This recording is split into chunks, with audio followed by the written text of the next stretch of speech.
to rethink who we are as a nation and what our national priorities are.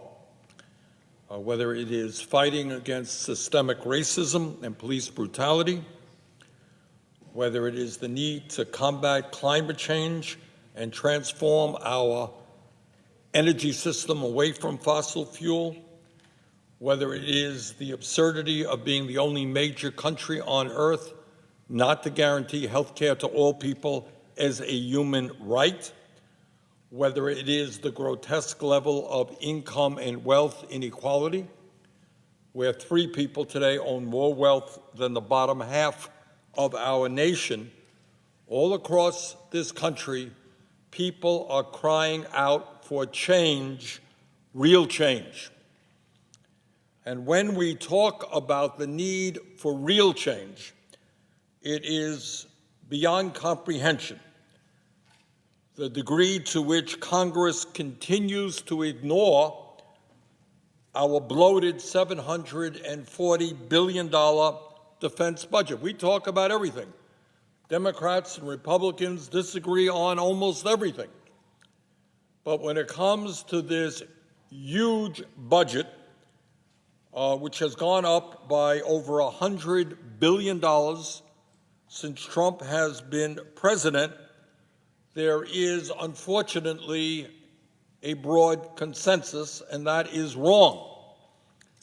Year after year, Democrats and Republicans come together with minimal debate to support an exploding Pentagon budget, which is now higher than the next 11 nations combined and represents some 53% of our discretionary spending. We are spending more on the military than the next 11 nations combined. That's Russia, China, UK, France, you name it, more than all of them combined. And we're spending on the military budget over half of our discretionary spending. Incredibly, and I know we don't talk about this too much, after adjusting for inflation, we are now spending more on the military than we did during the height of the Cold War, when we were in opposition to the Soviet Union, a major superpower, or during the wars in Vietnam and Korea. After adjusting for inflation, we're spending more today than we did during the time of the Vietnam War. This extraordinary level of military spending comes at a time when the Department of Defense is the only agency of our federal government that has not been able to pass an independent audit. It comes at a time that when defense contractors are making enormous profits while paying their CEOs exorbitant compensation packages, and when the so-called war on terror will end up costing us some $6 trillion. This is an agency that has not passed an independent audit. And I believe that this is a moment in history when it would be a very good idea for the American people and my colleagues here in the Senate to remember the very profound statement made by Republican President Dwight D. Eisenhower back in 1953. And I think all of us remember that Eisenhower was a 4-star general who led the Allied forces to victory in Europe, knew a little bit about the military. And what Eisenhower said, and I quote, "Every gun that is made, every warship launched, every rocket signifies in the final sense a theft from those who hunger and are not fed, those who are cold and not clothed. This world in arms is not spending money alone. It is spending the sweat of its laborers, the genius of its scientists, the hopes of its children, end of quote. And what Eisenhower said 67 years ago was true then, it is true now. If the horrific pandemic we are now experiencing has taught us anything, it is that national security means a lot more than building bombs, missiles, jet fighters, tanks, submarines, nuclear warheads, and other weapons of mass destruction. National security also means doing everything that we can to make sure that every man, woman, and child in this country lives with dignity and security. And that includes many people and many communities around this country who have been abandoned by our government decade after decade. Without a moment's hesitation, we spend billions and billions on the military while we come to work and step over people who are sleeping out on the streets. Move away from communities where children are getting totally inadequate educations and where teachers are underpaid. I believe, Madam President, that the time is long overdue to begin the transformation of our national priorities. And I cannot think of a better way to do that than by cutting military spending. And I have, for this bill, filed 3 separate amendments, and I'd like to discuss them briefly. The first amendment would reduce the military budget by 10% and use the $74 billion in savings to invest in distressed communities around the country that have been ravaged by extreme poverty, mass incarceration, deindustrialization, and decades of neglect. We are proposing to transfer money from the military into distressed communities all over this country where people are suffering, where people are hurting, where people are unemployed, where people don't have any health care, where infrastructure is crumbling, where people need help. And Madam President, this amendment is being co-sponsored by the senators from Massachusetts, Senator Markey and Senator Warren. And importantly, and I hope my colleagues hear this amendment has the support of more than 60 organizations throughout this country, representing millions of workers, environmentalists, and religious leaders, including Public Citizen, Union of Concerned Scientists, Physicians for Social Responsibility, Greenpeace, and the United Methodist Church. Madam President, at a time when more Americans have died from the coronavirus than were killed in World War I, when over 30 million people have lost their jobs in recent months, when tens of millions of Americans are in danger of being evicted from their homes, when education in America, from child care to graduate school, is in desperate need of reform, when over 500,000 Americans are homeless, when close to 100 million people are either uninsured or underinsured, now is the time to invest in our people, in jobs, in education, in housing, and health care, not in more nuclear weapons, not in more tanks, not in more guns. Under this amendment, distressed cities and towns in every state in this country would be able to use these funds to create jobs by building affordable housing, building new schools, child care facilities, community health centers, public hospitals, libraries, sustainable energy projects, and clean drinking water facilities. These communities would also receive federal funding to hire more public school teachers, provide nutritious meals to children and parents, and offer free tuition at public colleges, universities, or trade schools. Madam President, this is a pivotal moment in American history, and it is time to respond to those crises that we are facing by transforming our national priorities. Do we really want to spend more, billions more, on endless wars in the Middle East? Or do we want to provide decent jobs to millions of Americans who are now unemployed?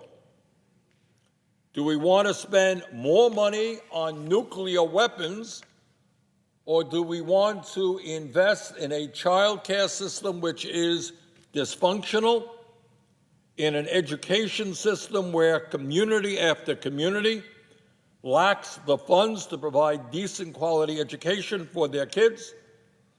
Do we want to invest in affordable housing when 500,000 Americans are homeless and 18 million families in America are spending half of their incomes on housing? Those are the choices that we face.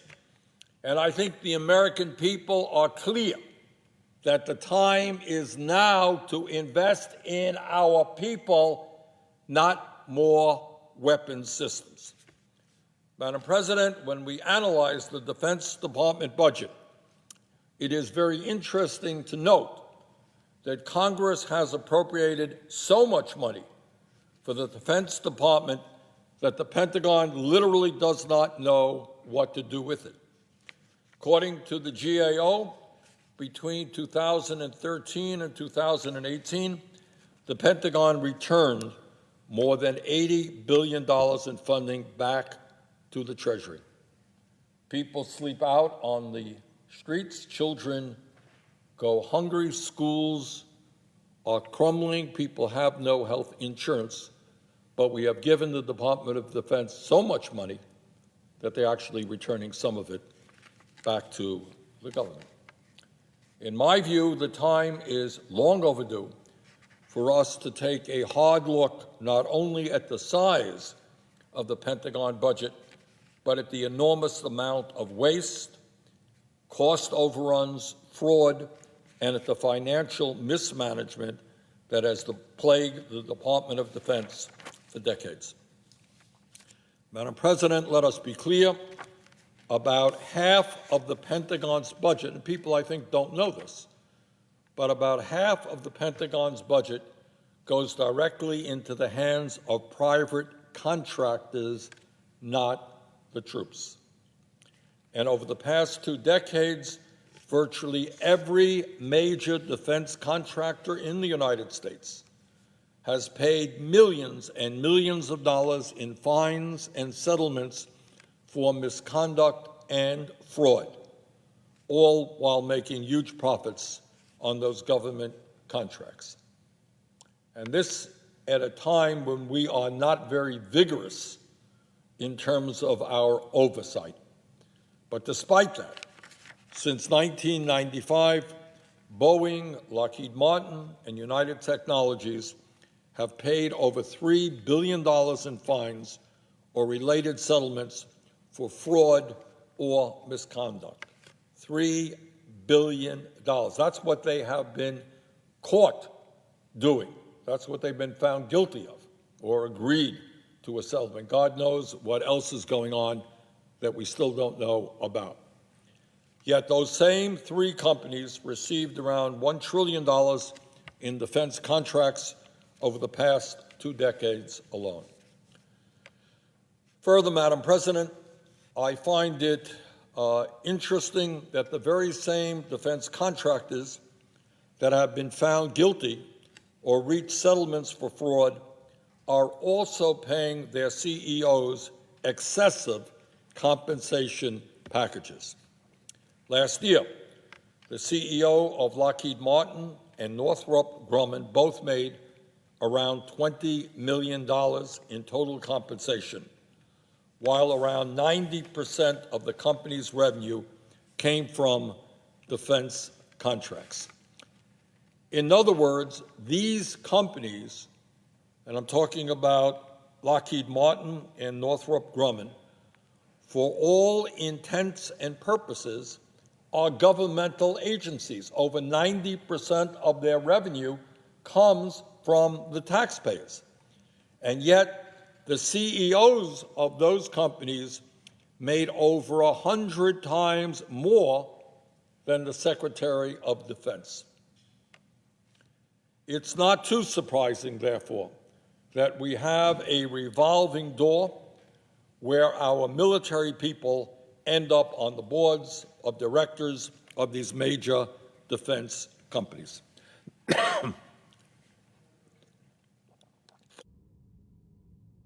Moreover, Madam President, as the GAO has told us, there are massive cost overruns in the Defense Department's acquisition budget that we have got to address. According to GAO, the Pentagon's $1.8 trillion acquisition portfolio currently suffers from more than $628 billion in cost overruns, with much of the cost growth taking place after production. In other words, they quote a price, and then they come back after they get the contract and say, oh, we made a slight mistake. You're going to have to pay twice as much or 50% more or whatever it may be for the weapon system you ordered. GAO tells us that, quote, many DoD programs fall short of cost, schedule, and performance expectations, meaning DoD pays more than anticipated, can buy less than expected, and in some cases delivers less capability to the warfighter, end of quote. Madam President, a major reason why there is so much waste, fraud, and abuse at the Pentagon is the fact that the Department of Defense remains the only federal agency that hasn't been able to pass an independent audit. And that is why I have filed an amendment with Senators Grassley, Wyden, and Lee that would require the Defense Department to pass a clean audit no later than fiscal year 2025. When you have an agency that spends some $700 billion, I don't think it is too much to ask that we have an independent audit of the Department of Defense. Madam President, interestingly enough, many of us will recall what then Secretary of Defense Donald Rumsfeld, not one of my favorite public officials, but what he told the American people on the day before 9/11 about the serious financial mismanagement at the DoD. And here is what Donald Rumsfeld said. Now, needless to say, the following day, that was 9/11. That was the terrorist attack against the United States. So what Rumsfeld said the day before that never got a whole lot of attention. But this is what a conservative Republican Secretary of Defense said. And I quote, "Our financial systems are decades old. According to some estimates, we cannot track 2.3 trillion in transactions. We cannot share information from floor to floor in this building," that's the Pentagon, "because it's stored on dozens of technological systems that are inaccessible or incompatible," end quote. And yet, nearly 20 years after Donald Rumsfeld's statement, the Defense Department has still not passed a clean audit, despite the fact that the Pentagon controls assets in excess of $2.2 trillion, or roughly 70% of what the entire federal government owns.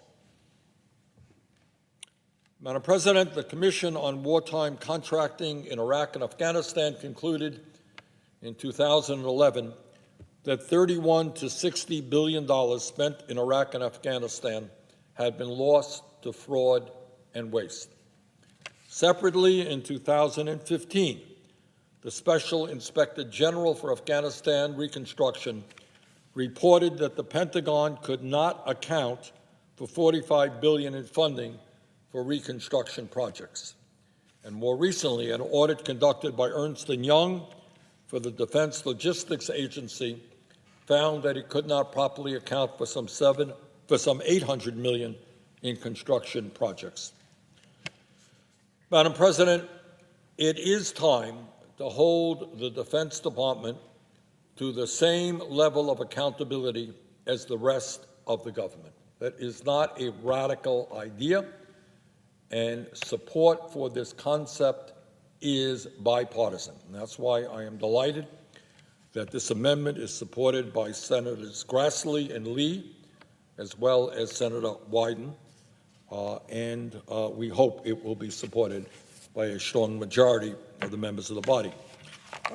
Madam President, I believe in a strong military, but we cannot continue to give more money to the Pentagon than it needs when millions of children in our country are food insecure. There are kids all over this country, in every state in this country, who are hungry. And when we have 140 million people who cannot afford the basic necessities of life without going into debt. Further, Madam President, let us be very clear. When we are talking about the need to protect the American people, we are talking about the need to defeat our most immediate adversary right now, an adversary that has taken in recent months over 120,000 American lives. And that, of course, is the coronavirus. So when we talk about defense, when we talk about protecting the American people, we must get our priorities right and do everything that we can to protect the American people from the coronavirus. I don't think nuclear weapons are going to do it. I don't think tanks are going to do it. I don't think F-35s are going to do it. But we need to do everything that we can to protect the lives and the health of the American people in terms of the coronavirus. And what virtually every scientist who has studied this issue will tell us, and they just told me that this morning as a member of the Health Committee, is that the most effective way to prevent the transmission of this deadly virus and to stop unnecessary deaths from COVID-19 is for everybody in this country to wear a mask. Not rocket science, not very complicated, but if you wear a mask when you are in contact with other people, the likelihood that you will spread the virus or get the virus is significantly reduced. That's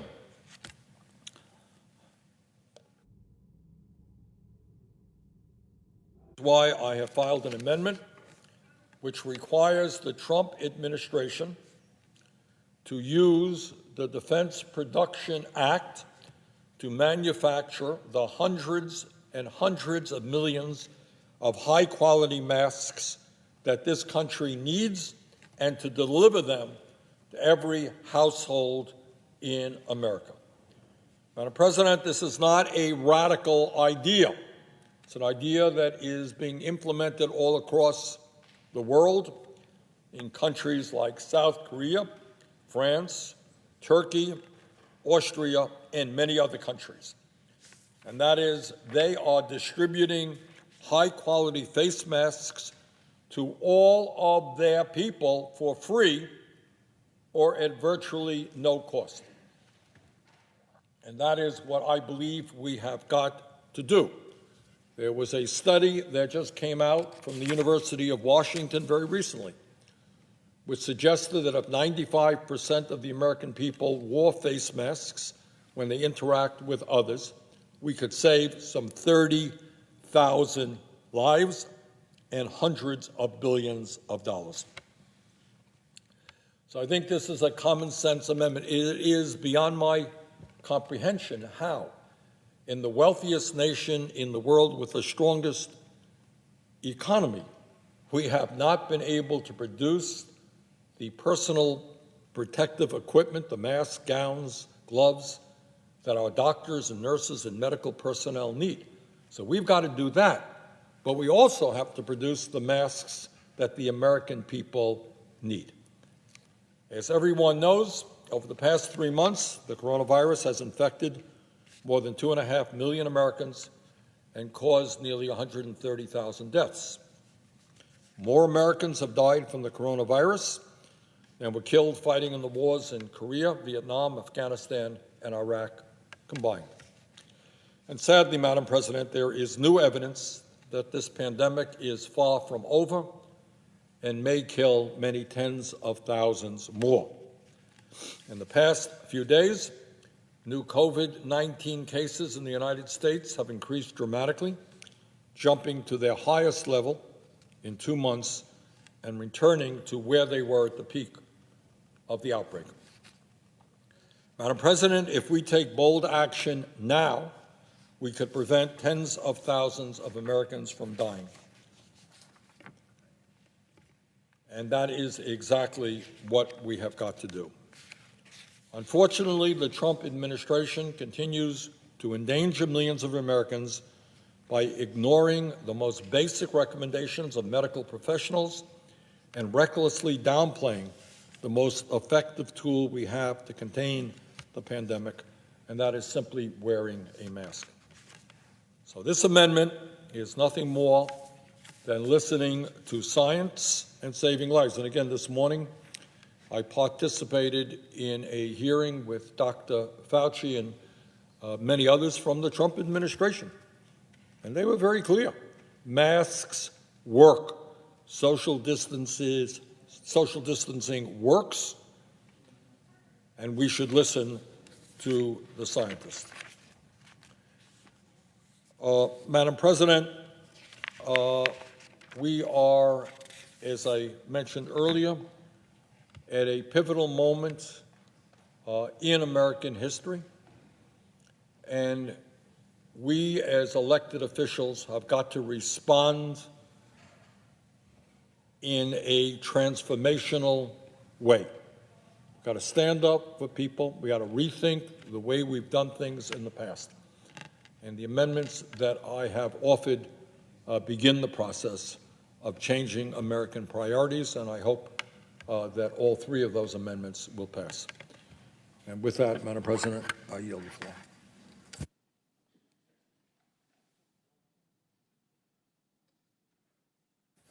I note the absence of a quorum. Clerk will call the roll. Mr. Alexander.